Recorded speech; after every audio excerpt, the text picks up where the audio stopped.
Video में हम discuss करने वाली जो आपका भौतिक विज्ञान इनकी फिजिक्स का पेपर है ना, कल वाला पेपर है इनकी 14 मार्च का जो पूरा का पूरा पेपर है ना, फिर आज की इस वीडियो में मैं आपको डिस्कस करने वाली कंप्लीट आज की इस वीडियो में मैं आपको देने वाला हूँ। यदि वीडियो को आप कंटिन्यू वॉच कर लेते हो ना, तो अपनी एग्जाम में है ना आप 70 में से 70 मार्क्स से फोड़ के आने वाला हो। ये पेपर आपका 14 मार्च के एग्जाम है ना, उसके लिए वेरी इंपॉर्टेंट पेपर होने वाला है। यदि आप कक्षा 11 के स्टूडेंट है तो ये वीडियो फिर आपके लिए वेरी स्पेशल होने वाली है। तो वीडियो को कंटिन्यू वॉच कीजिएगा। सबसे पहले मेरे देखिए आपको अनुक्रमांक अंकों में लिखने हैं, इसके अलावा अनुक्रमांक आपको शब्दों में लिखने हैं। इसके अलावा मेरे कुल प्रश्नों की संख्या आपकी 20 रहने वाली है। समय आपके पास 3 घंटे और 15 मिनट रहेगा। मुद्रित पृष्ठ आपके पास 4 रहेंगे, पूर्णांक आपके 70 रहेंगे। कक्षा 11 वार्षिक परीक्षा 2025-26 का पेपर है, यानी भौतिक विज्ञान यानी फिजिक्स का आपका ये पेपर रहने वाला है। इसके अलावा मेरे देखिए जैसे आप नीचे जाओगे तो नीचे आपको पूछे गए हैं कि निम्नलिखित वस्तुनिष्ठ प्रश्नों के मेरे देखिए आपको उत्तर देने हैं। यहाँ से आपसे 1 से 7 प्रश्न मुझे सही विकल्प का आपको चयन करके अपनी उत्तर पुस्तिका में आपको लिखना है। तो यहाँ पर देखिएगा पहला प्रश्न आपसे पूछेगी शांता गुणांक की विमा है। तो पहले विद्यार्थी यहाँ पर आपसे पूछेगी जो शांता गुणांक है इसकी विमा आपको बतानी है। पहले विद्यार्थी यहाँ पर जो आपका राइट जो आंसर हो जाएगा ना, वो आपको बताना है। तो पहले विद्यार्थी यहाँ पर जो आपका राइट आंसर हो जाएगा ना, हो जाएगा आपका ऑप्शन नंबर बी, यानी कि M1 L-1 और T-1 शांता गुणांक की विमा होती है। तो बी वाला ऑप्शन पहले विद्यार्थी आप लगा लीजिएगा। इसके अलावा मेरे विद्यार्थी बात करते हैं आपके नेक्स्ट क्वेश्चन की कि जो शक्ति का ऐसा ही मात्रक होता है ना, वो आपको बताना है। कि जो पावर का जो ऐसा यूनिट है ना, वो आपको बतानी है। पहले जो जूल होती है, न्यूटन होती है, वाट होती है या फिर पास्कल होती है। तो पहले विद्यार्थी यहाँ पर जो आपका राइट आंसर हो जाएगा ना, हो जाएगा आपका वाट, यानी कि 100 वाला ऑप्शन आपका बिल्कुल करेक्ट आंसर हो जाएगा। इसके अलावा फिर विद्यार्थी बात करते हैं आपके नेक्स्ट क्वेश्चन की कोणीय संवेग एल और जड़त्व आघूर्ण में फिर विद्यार्थी के मध्य आपको संबंध बताना है। तो पहले विद्यार्थी यहाँ पर जो आपका राइट जो आंसर हो जाएगा ना, हो जाएगा आपका ए वाला ऑप्शन, यानी कि ए वाला ऑप्शन आपका बिल्कुल करेक्ट आंसर हो जाएगा। इसके अलावा मेरे विद्यार्थी आपसे पूछेगी यदि आपको ए बराबर ये दिया, बी बराबर ये दिया हुआ है, तो अदिश गुणनफल प्यारे विद्यार्थी आपको ज्ञात करना है। जब भी प्यारे विद्यार्थी आप ए डॉट बी ज्ञात करोगे ना, तो इन दोनों को गुणा करना है। ओके, आई को आई से गुणा करना है, जे को जे से गुणा करना है। तो आई को आई से गुणा करोगे तो दो को आई को एक, दो आई को एक आई से गुणा करोगे तो 2 गुणा 1 हो जाएगा। इसके अलावा फिर आपको प्लस का निशान लगाना है, बीच में आपको प्लस का निशान है तो प्लस का लगाना है। इसके अलावा 3 को फिर विद्यार्थी आपको 2 से गुणा करना है, तो 3 को आपको करोगे किससे, 2 से गुणा, है ना। तो इस प्रकार आप लिख दो। और इसके अलावा 2 और ये कितने हो जाएंगे आपके, 2 हो जाएंगे। और इसके अलावा 3 दूना 6 हो जाएंगे, 6 तो आपके 8 हो जाएगा। तो आपका ऑप्शन नंबर देख लीजिएगा 8 किस ऑप्शन में है, 8 आपके ब वाले विकल्प में है। तो यहाँ पर आपका राइट आंसर हो जाएगा ऑप्शन नंबर ब। इसके अलावा फिर आपसे 5वां प्रश्न हो जाएगा कि किसी गैस का जो सार्वत्रिक है, किसी गैस के लिए R सार्वत्रिक गैस नियतांक है और F आपका स्वतंत्रता कोटि है, तो पदों में CV का मान पहले देते आपको ज्ञात करना है। तो पहले देते यहाँ पर जो आपका राइट जो आंसर हो जाएगा ना, वो जाएगा आपका ऑप्शन नंबर बी, यानी कि 1/2 RF। इसके अलावा पहले देते बात करते हैं यदि पृथ्वी की जो त्रिज्या है ना, वो आधी कर दी जाए और द्रव्यमान स्थिर रखे तो गुरुत्वीय त्वरण का मान पहले देते आपको बताना है। तो यहाँ पर पहले देते आपका जो राइट जो आंसर हो जाएगा ना, वो फटाफट कमेंट बॉक्स में बताइएगा। बिल्कुल पहले देते यहाँ पर जो आपका राइट आंसर हो जाएगा ना, हो जाएगा आपका ऑप्शन नंबर सी, यानी कि 1:4। इसके अलावा पहले देते बात करते हैं आपके नेक्स्ट क्वेश्चन की। नेक्स्ट क्वेश्चन देखिएगा आपसे क्या पूछा गया है। तो यहाँ पर देखिए किसी, यानी कि किसी ताप पर सेल्सियस तथा केल्विन पैमाने का जो मान होता है ना, वो समान होता है। तो बताइए प्यारे विद्यार्थियों, आप सभी प्यारे विद्यार्थियों एक छोटी सी रिक्वेस्ट है। प्यारे विद्यार्थियों, अभी तक आपने हमारे चैनल को सब्सक्राइब नहीं किया ना, तो सबसे पहले सब्सक्राइब कर दो और कमेंट में लिख दो कि मैंने सब्सक्राइब कर दिया। इसके अलावा प्यारे विद्यार्थियों, आपको सब्सक्राइब करके वीडियो को करना है लाइक। चाहते हो पेपर की PDF लेना, तो जैसे आप लाइक वाले बटन पर क्लिक करोगे ना, सब्सक्राइब करके लाइक वाले बटन पर, तो फिर आपको दिखाई देगा कौन सा ऑप्शन, एक हाइप का ऑप्शन दिखाई देगा ना। लाइक के बटन पर जैसे आप क्लिक करोगे, आपके पास इस प्रकार का हाइप का ऑप्शन आएगा। इस पर विद्यार्थियों आपको क्लिक करना है। जैसे ही आप इस पर क्लिक करोगे ना, आपको नीचे दिखाएगा हाइप 350 पॉइंट्स। तो जैसे आप इस पर एक बार क्लिक करोगे, यहाँ पर आपको दिखाई देगा हाइप 330 पॉइंट। तो इस पर आपको क्लिक करना है। जैसे आप इस पर क्लिक करोगे ना, आपकी वीडियो सक्सेसफुल हाइप हो जाएगी। इसके अलावा फिर आपको मोर पर क्लिक करना है। जैसे आप मोर पर क्लिक करोगे ना, डिस्क्रिप्शन में आपको किसका लिंक दिया होगा, व्हाट्सअप चैनल का लिंक दिया होगा, इस पर आपको क्लिक करना है। तो जैसे ही फिर आप इस पर क्लिक करोगे ना, तो आपको क्या मिल जाएगा, यहाँ पर व्हाट्सअप चैनल आपका ओपन हो जाएगा। इसको ज्वाइन कर लेना। इसमें फिर आपको PDF भेज दी जाएगी। यदि आपने सक्सेसफुल सब्सक्राइब करके वीडियो को लाइक करके हाइप किया है, तो 5 सेकंड के अंदर शर्त ये होनी चाहिए बस आपकी वीडियो जो है ना, पूरी वॉच की हुई होनी चाहिए। किससे पैमाने पर मान समान होते हैं, तो यहाँ पर जो आपका राइट जो आंसर हो जाएगा ना, हो जाएगा आपका द वाला ऑप्शन है, इनकी कभी नहीं, क्योंकि इसका फॉर्मूला होता है कि A बराबर है C प्लस का 273 है, C 273 पॉइंट का 15, ये आपका फॉर्मूला होता है। इसके अलावा जो बात करते हैं आपकी प्रश्न संख्या दोगी रिक्त स्थानों पर आपको पूर्ति करनी है। और इसके अंदर सबसे पहला प्रश्न बोलेगी कोणीय वेग में परिवर्तन की दर को खालिस्तान कहते हैं। तो कोणीय वेग होता है, उसमें जो परिवर्तन की दर होती है विद्यार्थियों, उसको खालिस्तान कहते हैं। ये आपसे पूछा है, तो विद्यार्थी यहाँ पर आपको फिल करना है। तो यहाँ पर देखिए जो कोणीय संवेग में जो परिवर्तन की दर होती है ना विद्यार्थियों, वो कहते हैं उसको, तो प्यारे विद्यार्थियों जो कोणीय वेग में जो परिवर्तन की दर होती है ना, वो कोणीय, यहाँ पर आपको लिखना है कोणीय त्वरण। प्यारे विद्यार्थियों आपको लिखना है कोणीय त्वरण कहते हैं। तो यहाँ पर क्या कहते हैं, कोणीय त्वरण, है ना।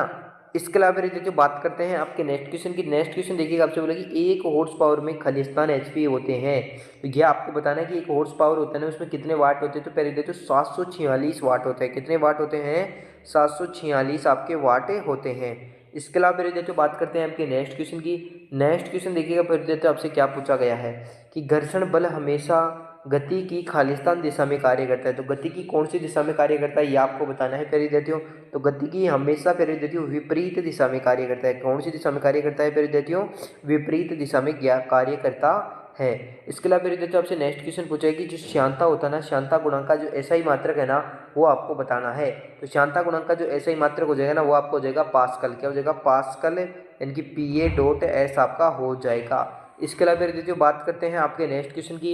इसके अलावा इनकी पास्कल आपका सेकंड हो जाएगा, पास्कल इंटू सेकंड है। इसके अलावा फिर देखिए बात करते हैं आपके नेक्स्ट क्वेश्चन की। जो मेयर का सूत्र होता है ना, CP माइनस का CV, है ना, ये किसके बराबर होता है? CP माइनस CV आपका R के इक्वल होता है। तो यहाँ पर आपको लिखना है R, जो कि R आपका है सार्वत्रिक गैस नियतांक है। इसके अलावा फिर जो आपसे बोला कि कार्नोट इंजन की दक्षता कभी भी खालिस्तान प्रतिशत में नहीं हो सकती। तो ये आपको बताएं। तो पहले देखिए कितनी क्या यहाँ से बोले कि प्रतिशत में नहीं हो सकती, तो दक्षता कभी भी 100% क्या नहीं हो सकती? नहीं हो सकती। इसके अलावा फिर देखिए बात करते हैं आपके नेक्स्ट क्वेश्चन की। नेक्स्ट क्वेश्चन देखिएगा, आपसे पूछिए कि प्लायन वेग यानी कि VE और पृथ्वी के मान यानी कि पृथ्वी की सतह पर खालिस्तान किलोमीटर पर सेकंड होता है। तो कितना होता है? पहले 11.2 होता है। तो पहले देखो यहाँ पर आपको लगेगा 11 पॉइंट आपका 2 होता है। इसके अलावा देखिए बात करते हैं आपके नेक्स्ट क्वेश्चन की। नेक्स्ट क्वेश्चन आपसे बोलेगी अनुप्रस्थ जो आपकी तरंगे होती है ना फिर विद्यार्थी, वो आपको बतानी है। 1 मिनट। अनुप्रस्थ तरंगे केवल खालिस्तान के माध्यम से संचरित हो सकती हैं। तो किसके माध्यम से संचरित हो सकती हैं, ये आपको बताना है। तो यहाँ पर विद्यार्थी आपको लिखना है ठोस है। कौन सा माध्यम? ठोस माध्यम में क्या हो सकती है? संचरित हो सकती है। इसके अलावा विद्यार्थी बात करते हैं आपकी प्रश्न संख्या 3 की। इसमें आपसे पूछेगी निम्नलिखित में से लघुत्तरात्मक प्रश्नों के उत्तर आपको देने हैं। पहला प्रश्न आपसे बोला है कि 1 न्यूटन में कितने डाइन होते हैं। तो 1 न्यूटन में प्यारे विद्यार्थियों 1 न्यूटन होता है ना, उसमें प्यारे विद्यार्थियों 10 की पावर 5 डायने होते हैं। इसके अलावा प्यारे विद्यार्थियों बात करते हैं आपकी प्रत्यास्थता का जो संघट्ट होता है ना, प्रत्यास्थता संघट्ट से आप क्या समझते हैं। तो ये आपको बताना है प्यारे विद्यार्थियों, प्रत्यास्थता जो संघट्ट होता है ना, उससे आप क्या समझते हैं। तो प्रत्यास्थता संघट्ट जिसमें निकाय का कुल संवेग उसकी कुल ऊर्जा के दोनों को संरक्षित होते हैं, ये आपको आंसर लिखना है। इसके अलावा देखिए बात करते हैं आपकी तीसरे क्वेश्चन की। जो आपका कोणीय संवेग होता है ना, वो और जड़त्व आघूर्ण के बीच में पैर देते आपको समझ जाता है। कोणीय संवेग व जड़त्व आघूर्ण के बीच में पैर देते आपको संबंध बताना है। और इसके अलावा देखिए आपको हुक का नियम भी लिखना है। इसके अलावा पृष्ठ तनाव की विमा भी आपको लिखनी है। तो प्यारे विद्यार्थी इनका आंसर देखते हैं, पहले इनका आंसर देके लेते हैं। तो प्यारे विद्यार्थी यहाँ पर देखिएगा, जो दूसरा क्वेश्चन है ना, उसका आंसर प्यारे विद्यार्थी आपको इस प्रकार लिखना है कि जो प्रत्यास्थ संगठन से आप क्या समझते हो। तो इसमें लिखे ऐसा संगठन जिसमें निकाय का कुल संवेग कुल गतिज ऊर्जा दोनों संरक्षित रहते हैं, तो उसे प्रत्यास्थ संगठन कहते हैं। इसके अलावा फिर जो बात करते हैं आपके नेक्स्ट क्वेश्चन की। नेक्स्ट क्वेश्चन देखिएगा, आपसे बोला है कि कोणीय संवेग L है ना, और जड़त्व आघूर्ण के बीच संबंध आपको लिखना है। तो L बराबर होता है I ओमेगा। ओमेगा आपका कोणीय वेग है। इसके अलावा देते तो आपसे चौथा क्वेश्चन पूछे कि हुक का नियम लिखे। तो हुक का नियम पे देते ये होता है कि प्रत्यास्थता की सीमा के भीतर प्रतिबल और विकृति का जो समानुपाती होता है, ये आपका क्या होता है, फिर देते हुक का नियम होता है। इसके अलावा फिर जो बात करते हैं आपके पृष्ठ तनाव की। तो पृष्ठ तनाव देखिएगा, पृष्ठ तनाव की विमा आपको लिखनी है। तो M1 L0 T-2 आपको लिखना है। इसके अलावा फिर देते आपसे पूछा था कि जो आपका ऊष्मा गति की होता है ना परिदेतियों, ये आपसे पूछा था कि ऊष्मा गति की जो आपका शून्यवा नियम है, दो निकायों हो गई, जैसे A व B हो गए, उसके तीसरे निकाय C के साथ साथ है, C के साथ साथ अलग अलग ताप साम्य में हो तो आपस में तापीय साम्य होंगे, ये आपको लिखना है। इसके अलावा फिर देखिए बात करते हैं आपके नेक्स्ट क्वेश्चन की। तो यहाँ पर देखिएगा पहले देते हो आपसे जो नेक्स्ट क्वेश्चन पूछा ना, नेक्स्ट क्वेश्चन देखिएगा आपका ऊष्मा गति का जो शून्यवा नियम था ना, ये मैंने आपको बता दिया। इसके अलावा एक विमीय गति का औसत वेग व औसत सूत्र देते आपको लिखना है। इसके अलावा आदर्श गैस समीकरण है, ये आपको लिखनी है। आदर्श गैस समीकरण आपकी होती है वही PV बराबर है, अरे बोलो PV बराबर nRT, बिल्कुल आपकी ये आदर्श समीकरण यही होती है। इसके अलावा जो बात करते हैं सरल लोलक की गतिज ऊर्जा की अधिकतम कहाँ होती है, ये आपको बतानी है। तो ये होती है माध्य, यानी कि जो आपकी जो होती है ना माध्य स्थिति में, माध्य स्थिति में। इसके अलावा देखिए बात करते हैं आपके नेक्स्ट क्वेश्चन की। नेक्स्ट क्वेश्चन आपसे बोले कि डोपलर प्रभाव की एक परिभाषा आपको लिखनी है। तो डोपलर प्रभाव की पहले देते आपको एक परिभाषा लिखनी है। इसके अलावा पहले देते आपसे फिर पूछे जाएंगे कौन से क्वेश्चन है, निम्नलिखित लघुत्तरात्मक प्रश्नों के आपको उत्तर दें। तो पहले जो ऊपर वाले प्रश्न है ना, इनका आंसर भेज देते 10 तक के क्वेश्चनों का आंसर मैं आपको दे देता हूँ।